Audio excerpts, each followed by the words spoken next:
Cease fire అన్న తర్వాత కూడా సీజ్ ఫైర్ని వైలేట్ చేసిన ప్రభుత్వం అది. అక్కడ నిజంగా చెప్పాలంటే ఒక బనానా రిపబ్లిక్. దానికి ఎవరు మాస్టర్సో తెలియదు పాకిస్తాన్కి. వాళ్ళు చేసే అరాచకాలు, వాళ్ళు చేసే మనకి స్పాన్సర్డ్ టెర్రరిజం ఇండియాకు ఒక ఇబ్బందిగా తయారైంది. అది మన బాంబే ముంబై దాడులు కావచ్చు, కాశ్మీర్లో ఎథ్నిక్ క్లెన్సింగ్ కావచ్చు పండిట్స్ది, ఇది ఒక రిపీటెడ్ మన కోయంబత్తూర్ దాడులు కావచ్చు, పేలుళ్ళు కావచ్చు, జామా మస్జిద్ పేలుళ్ళు కావచ్చు, లేదంటే గతంలో జరిగిన మనకి గోకుల్ చాట్ పేలుళ్ళు కావచ్చు, లుంబిని పార్క్ పేలుళ్ళు కావచ్చు, ఇవన్నీ కూడా ఎక్కడో చోట దీనికి ఒక ముగింపు పలకాలి, దీనికి ఒక బలమైన గుణపాఠం చెప్పాలనేది నరేంద్ర మోదీ గారి అందరికీ ప్రజలందరూ కోరుకుంటున్నారు ఆయన్ని. దీనికి ఇప్పుడే సోదరులు గౌరవ మంత్రి ఐటీ అండ్ ఎడ్యుకేషన్ మినిస్టర్ వారు అనౌన్స్ చేశారు. గౌరవ ముఖ్యమంత్రి చంద్రబాబు గారి తరఫున, అలాగే నరేంద్ర మోదీ గారి తరఫున ఇక్కడికి మంత్రివర్గం అందరం ఉన్నాం. ఇక్కడ అందరం కూర్చొని మేము ముగ్గురం కూర్చొని ఇందాక గౌరవ ముఖ్యమంత్రి గారి సూచనల మేరకు ఇందాక సోదరులు మన లోకేష్ గారు చెప్పినట్టుగా దాదాపు 50 లక్షలు ఎక్స్గ్రేషియాని ప్రకటిస్తూ ఉన్నారు.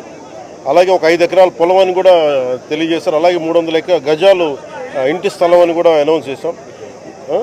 అలాగే ప్రభుత్వంలో వాళ్ళకి ఎవరికైనా సరే వాళ్ళ నాన్నగారికి కానీ ఎవరికి కానీ ప్రభుత్వ ఉద్యోగం కూడా ఖచ్చితంగా ఇవ్వాలనేది క్యాబినెట్లో ముందు పెట్టి దాని నిర్ణయం తీసుకుంటాం. ఇవన్నీ కాకుండా నేను అదనంగా వ్యక్తిగతంగా నేను కూర్చోబెట్టి నా ట్రస్ట్ ద్వారా ఒక 25 లక్షల రూపాయలు వారి కుటుంబానికి నా వ్యక్తిగతంగా నేను సాయం చేస్తానని తెలియజేసుకుంటే ఇలాంటి పరిస్థితులు రాకూడదని కోరుకుంటాం. కానీ దురదృష్టవశాత్తు ఇలాంటివి జరిగినాయి. మనం అందరం ఇలాంటి పరిస్థితుల్లో భారతదేశ ప్రభుత్వానికి, ప్రధాని మంత్రి గారికి, అగ్రనాయకత్వానికి, ఆర్మీకి, నేవీకి, ఎయిర్ ఫోర్స్కి, ఎంటైర్ డిఫెన్స్ ఫోర్సెస్కి ఇది మనం అండగా ఉండాల్సిన సమయం. ప్రతి ఒక్కరూ చాలా ఎరుకుతోటి చాలా జాగ్రత్తగా ఉండాలి. ఎవరు వాళ్ళు వేలాది మంది ఈ లష్కర్ ఏ తోయిబా లేదా జైషే మహమ్మద్ తీవ్రవాదులు అందరూ కూడా వాళ్ళు భారతదేశం మీద రకరకాల దాడులు చేయడానికి ప్రయత్నం చేస్తూ ఉన్నారు. సీజ్ ఫైర్ని దయచేసి మనం ఎవరో నమ్మట్ల.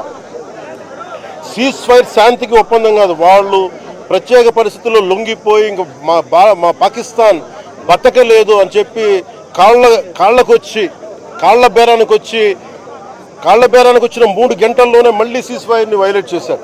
సో ఇది అందరూ కూడా గమనించాల్సిన విషయం. అందుకని ఇలాంటి పరిస్థితుల్లో భవిష్యత్తులో ఇలాంటి ఉత్పన్నం కాకుండా ఉండాలని కోరుకుందాం.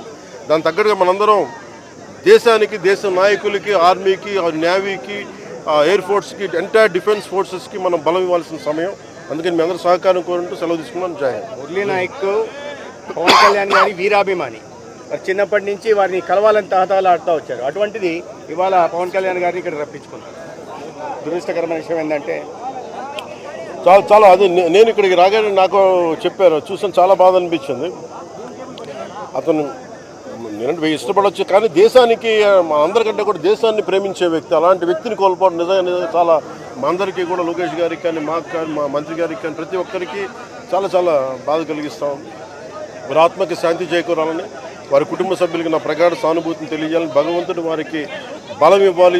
ఈ పుత్ర శోకాన్ని ఒకే ఒక్క కొడుకు, ఇంకెవ్వరు లేరు, ఒక్కటే ఒక కొడుకు. ఒక్క కొడుకుని కూడా చిన్న 23 ఏళ్ళు కూడా 25 ఏళ్ళు కూడా లేవు, 23 ఏళ్ళ వయసులో చనిపోయాడు దేశం కోసం. చాలా చాలా చాలా బాధగా ఉంది. వారి కుటుంబానికి అండగా ఉంటుంది. చేసిన సహాయమే కాకుండా మా 3 పార్టీల నుంచి కూడా వారికి ఏ సహాయం కావాలో మా నాయకులు ఎప్పుడు అందుబాటులో ఉంటారు. మా గౌరవ మంత్రివర్గ సహచరులు ఉన్నారు, ఎమ్మెల్యేస్ ఉన్నారు, అన్ని పార్టీస్ మేము అందరం వారికి అండగా ఉంటామని తెలియజేసుకుని సెలవు తీసుకుంటాం. జై హింద్.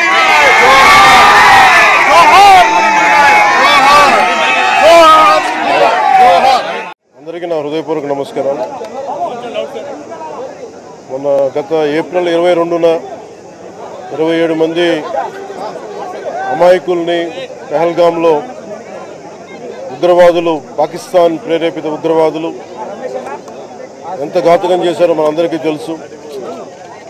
దాని పర్యవసానం భారతదేశం పాకిస్తాన్కి అండగా ఉన్న ఈ టెర్రరిస్ట్ క్యాంపుల మీద దాడులు చేయడం, స్ట్రైక్స్ చేయడం జరిగింది. వారి ఉగ్రవాద శిబిరాలని ధ్వంసం చేయడం జరిగింది. దానికి కంటిన్యూటీగా యాక్షన్ పాకిస్తాన్ కూడా మనకి కాల్పులు జరపడం, వీటి సరిహద్దుల్లో ముఖ్యంగా 5 రాష్ట్రాల్లో చాలా తీవ్ర చాలా ఉద్విగ్నతతో కూడిన పరిస్థితులు ఏర్పడ్డాయి. ఆ క్రమంలో మన ఆంధ్రప్రదేశ్కు సంబంధించిన మురళీ నాయక్ కూడా అగ్నివీర్గా గత 2 సంవత్సరాలు 22లో వెళ్ళిన వ్యక్తి. వాళ్ళ తల్లిదండ్రులతో మాట్లాడుతూ ఉంటే ఒకటే చెప్పాను, నేను దేశం కోసమే పుట్టాను, దేశం కోసమే చనిపోతాను అనేది పదే పదే చెప్తా ఉన్నాడు. ఎందుకు నాయన మనకు ఆ ఉద్యోగాలని తల్లి అంటున్నా కానీ, లేదమ్మా నాకు రైల్వే ఉద్యోగం వచ్చినా రైల్వే ఉద్యోగానికి పోలేదు, కేవలం దేశం కోసం పనిచేస్తాను, నేను దేశం కోసమే చచ్చిపోతాను ఆ కమిట్మెంట్ ఉన్న వ్యక్తి. కానీ దురదృష్టవశాత్తు చాలా చిన్న వయసులో 23 ఏళ్ల వయసులో తన ప్రాణాలని కోల్పోవాల్సి వచ్చింది. నేను పదే మొన్న కూడా ఏం చెప్పానంటే, నిజంగా ఉగ్రవాదుల తూటాలు కానీ సరిహద్దుల యుద్ధాలు కనుక జరిగితే దాని పర్యావసనం, దాని ప్రాణాలు మొత్తం సమస్త భారతంలో అవి కనిపిస్తూనే ఉంటాయి, దాన్ని ఎక్కువ అవుతూనే ఉంటాయి. దానికి ఒక బలమైన ఉదాహరణ మురళీ నాయక్ గారి మరణం. ఇది చాలా చాలా బాధ కలిగించింది. 23 ఏళ్ళ చిన్న వయసు. మనం ఎవరు భారతదేశంలో ఎవరు యుద్ధం కావాలని కోరుకోలేదు, ఎప్పుడు మన పరాయి దేశాల మీద యుద్ధం చేయలేదు. మనల్ని సంరక్షించుకోవడంలో మన యుద్ధం చేయని తప్పక పరిస్థితులు. అలాంటి పరిస్థితుల్లో దీనికి మొదటిది కారణం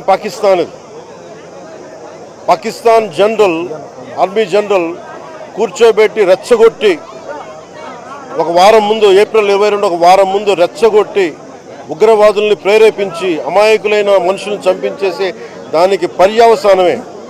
ఎందుకంటే 47లో వాళ్ళు విడిపోయారు, వాళ్ళకి దాహం తీరల. 4 యుద్ధాలు చేశారు ఇప్పుడు దాకా, దాహం తీరల. ఇప్పటికీ అమాయకులను పొట్టన పెట్టుకుంటా ఉన్నారు, దాహం తీరల. కానీ ఇంకెక్కడో చోట దీనికి బలమైన ముగింపు పలకాలి. సీజ్ ఫైర్ అన్న తర్వాత కూడా సీజ్ ఫైర్ని వైలేట్ చేసిన ప్రభుత్వం అది. అక్కడ నిజంగా చెప్పాలంటే ఒక బనానా రిపబ్లిక్. దానికి ఎవరు మాస్టర్సో తెలియదు పాకిస్తాన్కి. వాళ్ళు చేసే అరాచకాలు, వాళ్ళు చేసే మనకి స్పాన్సర్డ్ టెర్రరిజం ఇండియాకు ఒక ఇబ్బందిగా తయారైంది. అది మన ముంబై దాడులు కావచ్చు, కాశ్మీర్లో ఎథ్నిక్ క్లెన్సింగ్ కావచ్చు పండిట్స్ది, ఇది ఒక రిపీటెడ్ మన కోయంబత్తూర్ దాడులు కావచ్చు, పేలుళ్ళు కావచ్చు, జామా మస్జిద్ పేలుళ్ళు కావచ్చు, లేదంటే గతంలో జరిగిన మనకి గోకుల్ చాట్ పేలుళ్ళు కావచ్చు, లుంబిని పార్క్ పేలుళ్ళు కావచ్చు, ఇవన్నీ కూడా ఎక్కడో చోట దీనికి ఒక ముగింపు పలకాలి. దీనికి ఒక బలమైన గుణపాఠం చెప్పాలనేది నరేంద్ర మోదీ గారి ప్రజలందరూ కోరుకుంటున్నారు ఆయన్ని. దీనికి ఇప్పుడే సోదరులు గౌరవ మంత్రి ఐటీ అండ్ ఎడ్యుకేషన్ మినిస్టర్